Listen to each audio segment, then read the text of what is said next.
¿qué tal? ¿Cómo les va? Bienvenidos. Buen lunes para todos, para todas, estén donde estén, en cada rinconcito de nuestra amada Argentina.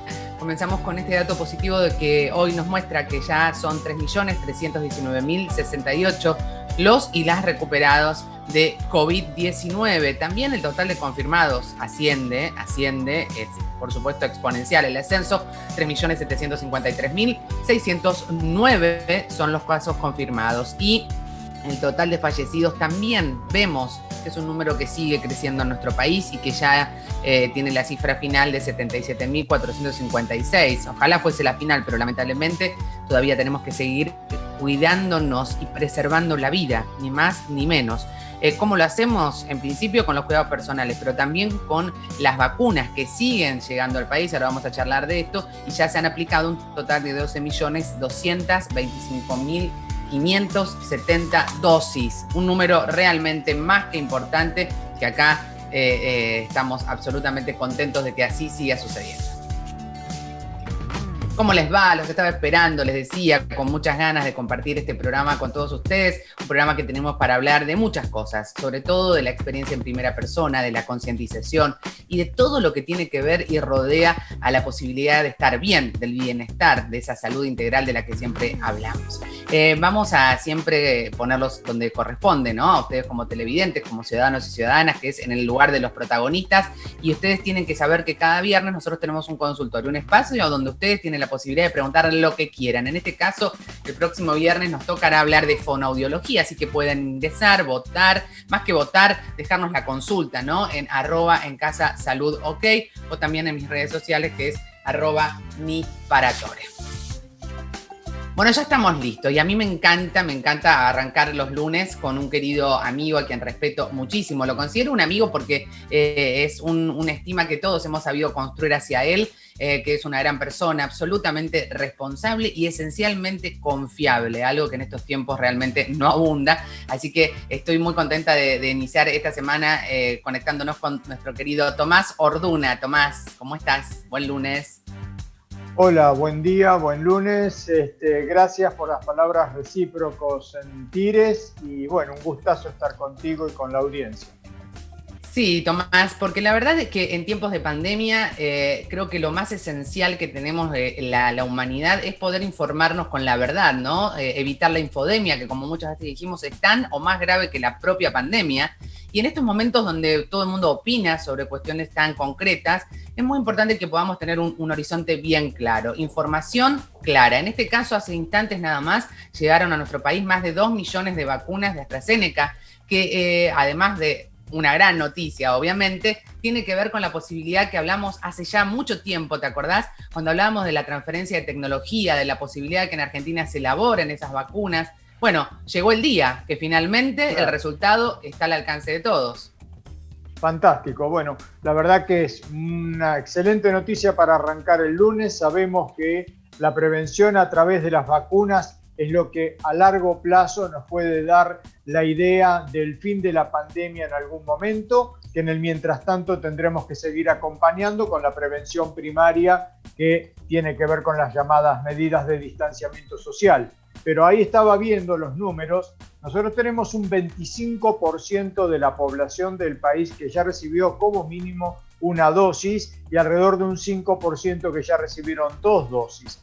Digo, contrastando en todo caso con algunos países tan poderosos de los llamados primermundistas del G7, como Japón, por ejemplo, donde solamente un poco menos del 5% de la población ha recibido vacunación, que incluso está poniendo en duda qué hacer con los Juegos Olímpicos. Nosotros tenemos hoy día a 1 de cada 4 argentinos que ya han recibido por lo menos una dosis. Esto pone a las claras que estamos muy lejos de aquellos agoreros que hablaron del fracaso del programa de vacunación. Así que bienvenidas estas noticias. Lo mismo que Canadá, Tomás, porque también hay que ser justos en esto. Canadá, que es un país también primermundista, tiene cifras muy similares a la nuestra.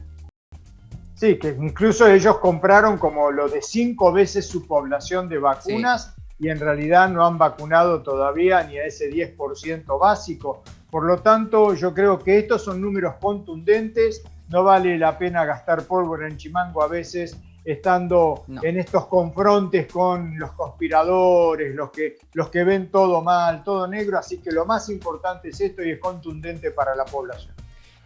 Y me parece importante también aprovechar para hablar de, por supuesto, la vacuna lo que evita es la forma grave de la enfermedad y la muerte, pero de todas maneras tenemos que seguir cuidándonos. Hay muchos estudios que se siguen avanzando y esto me parece importante que vos lo expliques, porque todas las vacunas del mundo están en fase 3. ¿Qué significa? Que hay muchas respuestas, como por ejemplo cuánto dura la vacuna y demás, que todavía se están buscando. Por eso es muy importante que nos sigamos cuidando más allá de estar vacunados. Sí, absolutamente. Todas ellas han sido aprobadas en carácter de emergencia. Esto es, por los resultados que ya había de la fase 1-2. Y en el transcurrir de lo que fue más o menos a mitad de camino de la fase 3, la OMS y los diferentes organismos reguladores, como pueden ser la FDA de Estados Unidos, la EMA europea, nuestra ANMAT, el organismo regulador de Rusia, etcétera, han aprobado y han comenzado a aplicarse, obviamente, es lo que estamos viendo en el mundo. Ya hay muchos millones de dosis aplicadas, pero todas ellas constituyen parte, hoy día todavía, de lo que es la fase 3. Prácticamente todas están terminando entre julio y julio, las que hoy se están aplicando, y vienen muchas otras que ya están en fase 3 iniciadas, que nuestro propio país va a participar en 2 nuevos ensayos clínicos de fase 3, pero todo esto hoy ya tiene algo muy concreto.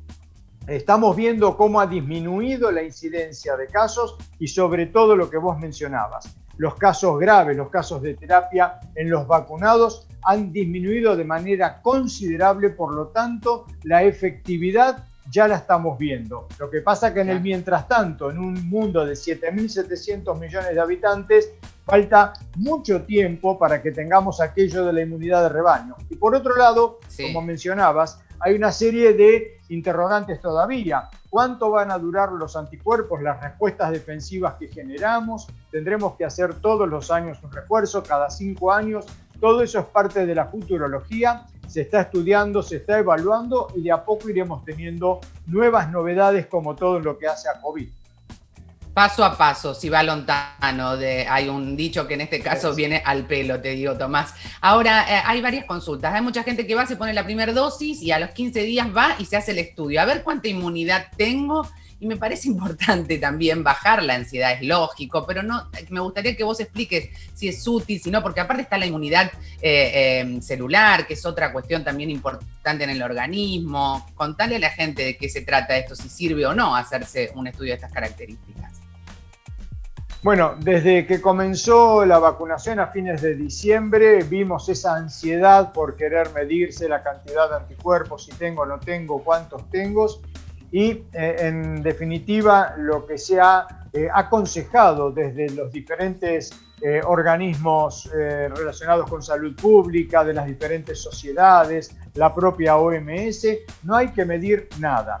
La población en general se va vacunando, sabemos que va a haber un porcentaje que es el más importante, por ejemplo, en el modelo de la vacuna Gamaleya, hoy tenemos concretamente nuestros propios datos, que con una primera dosis más del 92% ya forman anticuerpos, 98% prácticamente con la segunda, y así vamos sabiendo qué es lo que pasa después, por ejemplo, con esa efectividad en nuestro propio territorio. Lo que ocurre es que hay un porcentaje de personas que a lo mejor no van a formar anticuerpos. Eso no quiere decir que no tengan la otra protección a la cual vos mencionabas recién, que tiene que ver con la llamada inmunidad celular, que no se puede medir en la práctica diaria, pero que son células que ante un contacto con el virus natural van a ir a marcarlo y a destruirlo. Eso se llama inmunidad celular. Vuelvo a decir que no tiene que ver con la formación de los anticuerpos. Por lo tanto, lo que creemos es que quienes se midan y tengan anticuerpos negativos en un bajo número van a tener probabilísticamente un efecto negativo, que es un efecto desde el punto de vista psicológico, es decir, yo no estoy respondiendo a la vacuna, yo no estoy protegido, y eso no es así. No podemos medir la inmunidad celular, por lo tanto, se ha desaconsejado fuertemente que haya algún tipo de medición. Lo que hacemos es vacunarnos todos, tener confianza en que entre todos vamos a lograr limitar la circulación en el día a día con el aumento de la cantidad de vacunados. Clarísimo e importantísimo, porque a veces esto también es parte de los circuitos de desinformación y la salud mental es clave en esta etapa. Fundamental, fundamental.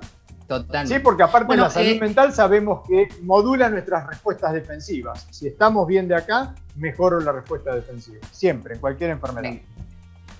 Más claro, no hay que echarle agua. Tomás, más allá de todo esto que son grandes noticias, también hay una realidad en el país, que hay situaciones y provincias que están en un estado de tensión y algunas mucho más que otras en un estado crítico. ¿Cómo ves el panorama en términos concretos? ¿Dónde estamos parados? Y quizás probablemente tengamos que tener, viste que hay una propuesta también muy interesante de alternar las aperturas y cierres para ir evaluando los resultados, ¿no?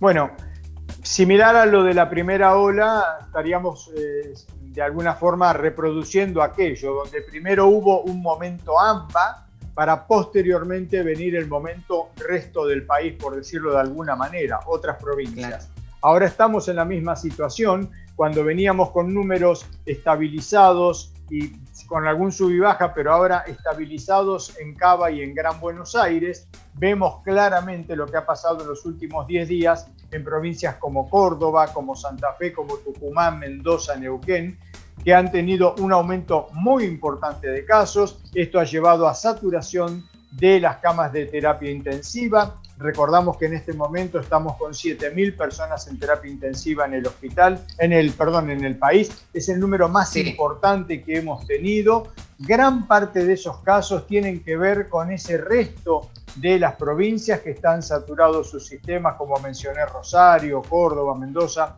Neuquén y Alto Valle de Río Negro, por ejemplo. Por lo tanto, en este segundo momento, esas provincias tienen hoy una tarea muy poderosa, que es lograr, a partir de medidas restrictivas, de evitar el contacto entre infectados y no infectados, lograr bajar, justamente con la aplicación de las medidas, la cantidad de pacientes para que en las próximas semanas puedan comenzar a liberarse camas de terapia.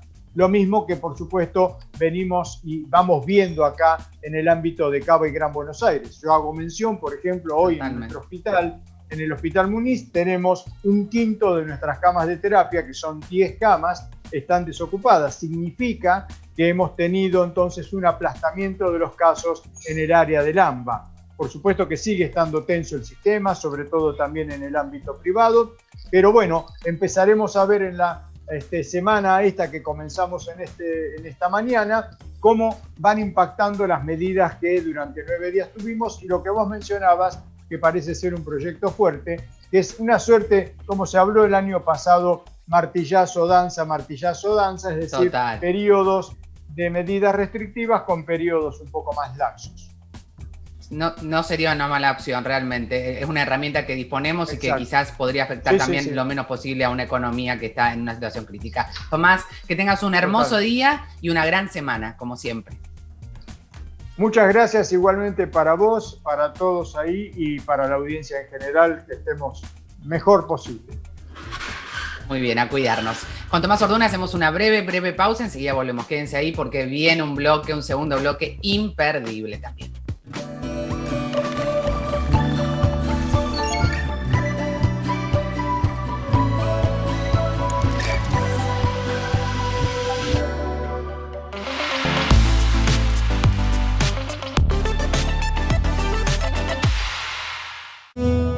Yo estuve preso una banda de veces, ¿sabes? Y antes vos por una monedita capaz que tenía tu camita, tu colchón. ¿Alguna denuncia que quiera hacer?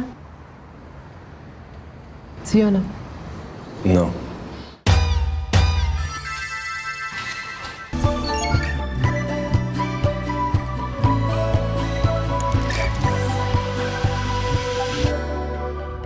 Bueno, tenemos muy poco tiempo, pero siempre es importante conocer, como digo, la experiencia del paciente en primera persona, que es la que vale, en definitiva. Y estamos en contacto con dos mujeres maravillosas. Están Norma Cristina Chavarría, que es médica psiquiatra, pero es mamá, sobre todo, ¿de quién? De Lucía Miri, también Chavarría, que además de ser licenciada en Relaciones Internacionales, es paciente de TDAH, que me gustaría primero, gracias a las dos por levantarse. Vos, Lucía, muy temprano estás en México, y bueno, vos, Cristina, Norma, también, muchísimas gracias. Pero me gustaría contarle a tanta gente que está del otro lado y que tiene tu misma situación, Lucía, de qué se trata esta enfermedad, de explicarla básica, sencilla y contar ese diagnóstico cuando llega a tu vida, ¿no?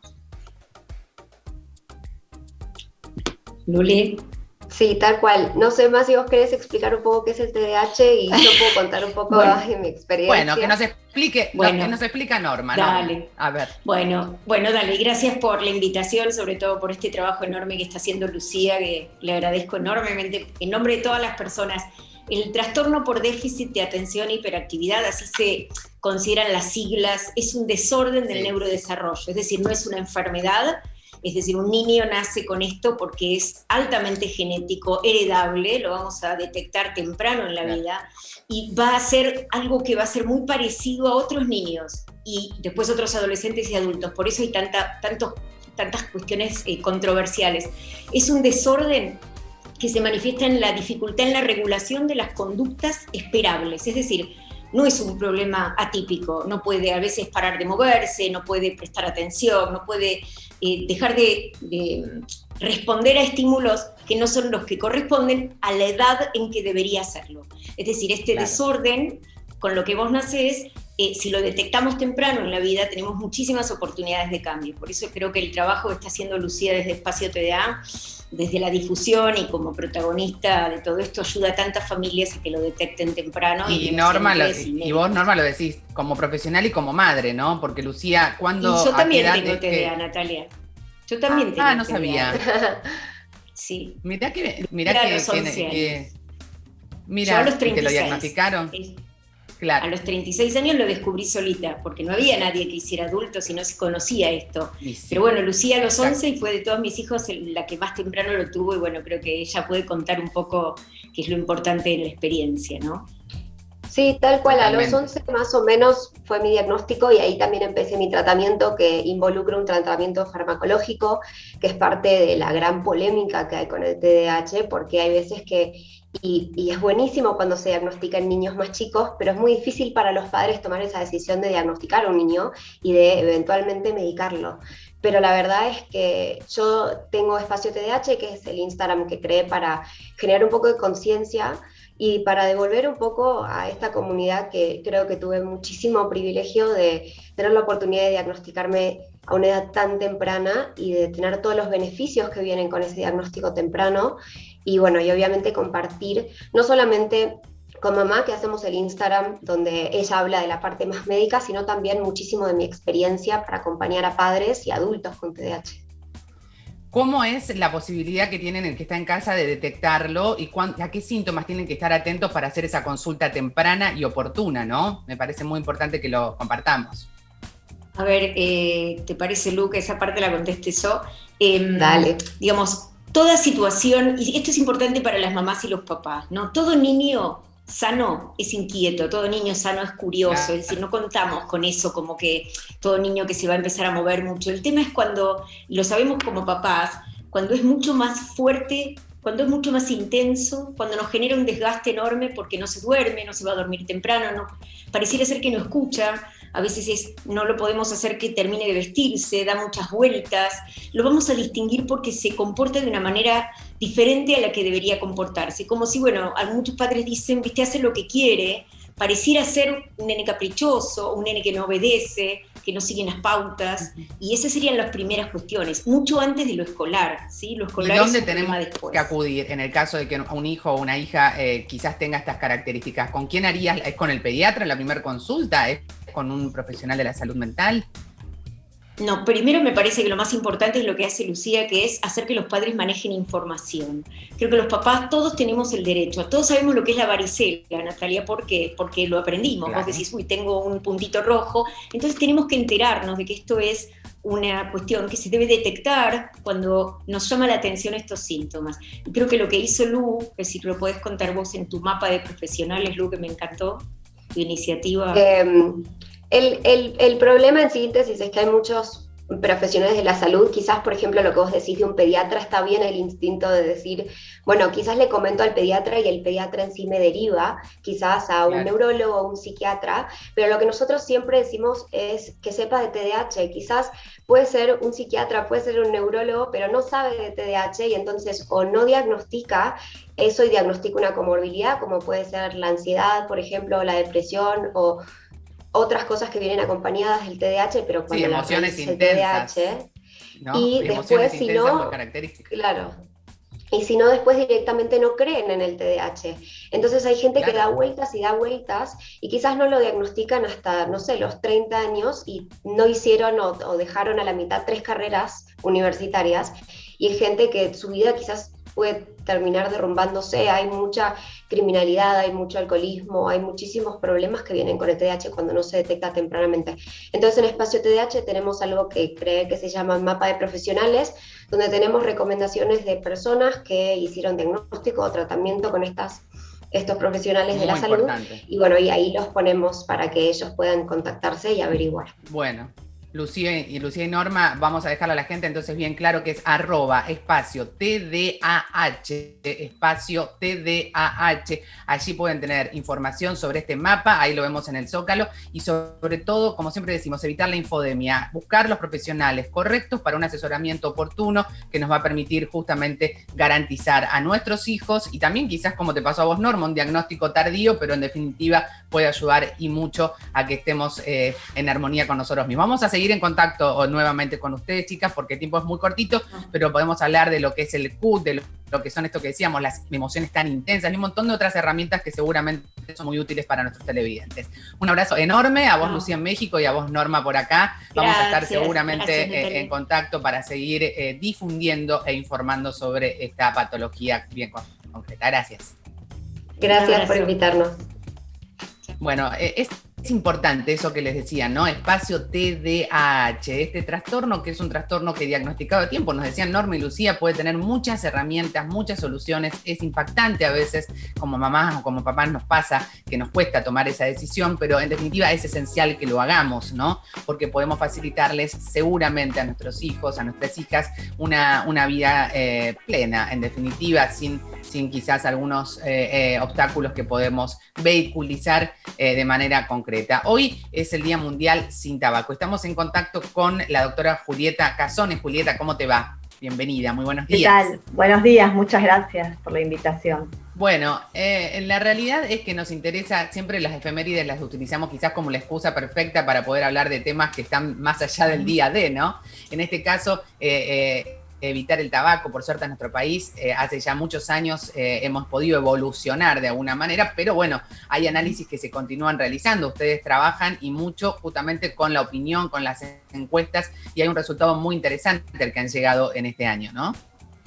Sí, este año decidimos difundir el concepto de humo de tercera mano, que es un concepto bastante desconocido en nuestra encuesta de este mes. Investigamos el conocimiento del humo de tercera mano y menos del 14% de nuestra población lo conoce. ¿De qué se trata el humo de tercera mano? Es el humo que queda cuando la persona ya no está en el ambiente, o esto que nos está pasando tanto hoy con la pandemia, que muchas personas están haciendo home office y se encuentran en su casa trabajando con niños, con parejas que no fuman y salen al balcón, al patio, al lavadero y luego ingresan. Pensemos en un paciente de aproximadamente 20 cigarrillos por día, sale 20 veces a fumar y cuando ingresa con todos los depósitos de las toxinas y residuos que deja el humo de tabaco, los va desparramando en forma involuntaria, por supuesto, por todo el ambiente donde vive, y eso reacciona, esa nicotina y esas sustancias, con otros componentes del aire y hace que se transformen en sustancias más tóxicas aún, que quedan hasta 19 meses en el ambiente. Estas sustancias impactan principalmente en la población más vulnerable, que son los niños, generándoles muchísimos trastornos que hoy se saben.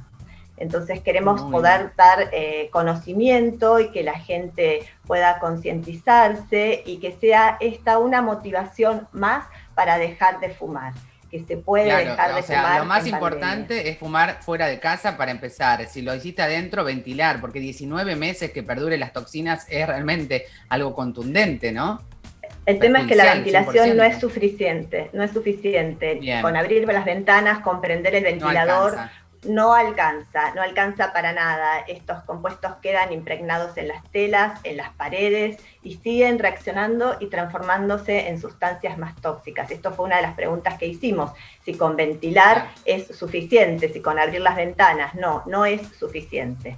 Es un humo que hay se una va encuesta impregnando. a la que vos haces referencia, ¿no? Que vamos a ir viendo mientras charlamos algunos datos que tienen que ver con que más del 24% de los fumadores fuma, justamente, ahí lo vemos en pantalla, no sé si lo ves, pero que fuman en el ambiente interior del hogar, ¿no? De los que no fuman, un 71% sale a fumar en la proximidad del hogar, balcón, patio, terraza. Si fumo en el balcón y esa toxina entra a casa, de todas maneras, estamos sigue en la siendo misma. tóxico. Exactamente, Claro. exactamente. Habría que hacer un lavado profundo de las telas con agua, jabón y enjuague para que eso no suceda. Pero bueno, una persona que fuma 20 cigarrillos por día está ingresando 20 veces a la casa. Y aquí el tema es que no hay conocimiento. Lo que queremos nosotros es poder difundir este concepto donde impacta a los niños desde la conducta, generando hiperactividad en chicos, generando Tiene que ver con lo que hablábamos recién, quizás también, ¿viste? El DH. Puede generar síntomas parecidos, sí, por la hiperactividad que genera la nicotina en los niños, eso se comprobó que empeora los cuadros de asma, de bronquiolitis, de neumonía, e incluso hasta hay patologías como leucemias asociadas a estos casos. También impacta en las mascotas. Ahí veía un dato recién, Julieta, que decía que el 55% de los hogares en Argentina tienen niños menores de quienes son fumadores, ¿no? Lo cual es realmente una cifra muy alta. Por supuesto, esta es otra diapo que nos impactó mucho, otro conocimiento que queremos brindar de que son muchos los niños que están expuestos al humo de tercera mano. Hay muchas familias que lo están padeciendo sin saberlo. Claro. Muy bien. Julieta, ¿dónde puede la gente contactarlos a ustedes en ASAT, en esta asociación que trabaja tanto para tomar una posible concientización, ¿no, de esto? Pueden googlearnos, Asociación Argentina de Tabacología. Tenemos en nuestra página hay todo un sector de referentes en todo el país.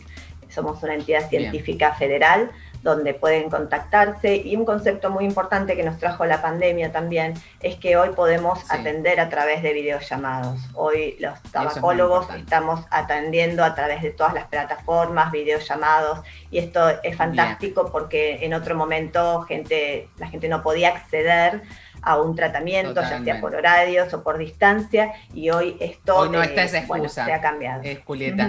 Es lo positivo. Asociación Argentina de Tabacología, allí pueden ustedes acceder, estén donde estén.com, esa es la web. Julieta, muchísimas gracias, y es un gran tema, empezar a entender que hay una especialidad y que hay solución, que es solo cuestión de tomar la decisión de querer cambiar. Muchas gracias, Julieta. Muchas gracias a ustedes. Un abrazo muy grande. Bueno, llegamos al fin de este programa. Esperamos que la hayan pasado tan bien como nosotros, y vamos a seguir en esta semana hablando del testimonio de los pacientes, que son en definitiva los más valiosos y los que nos van a permitir conocer de primera mano, sin dudas, esa situación que nos puede generar empatía y que nos puede quizás ayudar a tomar una decisión importante en nuestras vidas. Mañana vamos a hablar sobre esclerosis múltiple también, y como siempre les decimos, lo individual suma, pero es lo colectivo lo que definitivamente transforma. Chau, que tengan una gran jornada.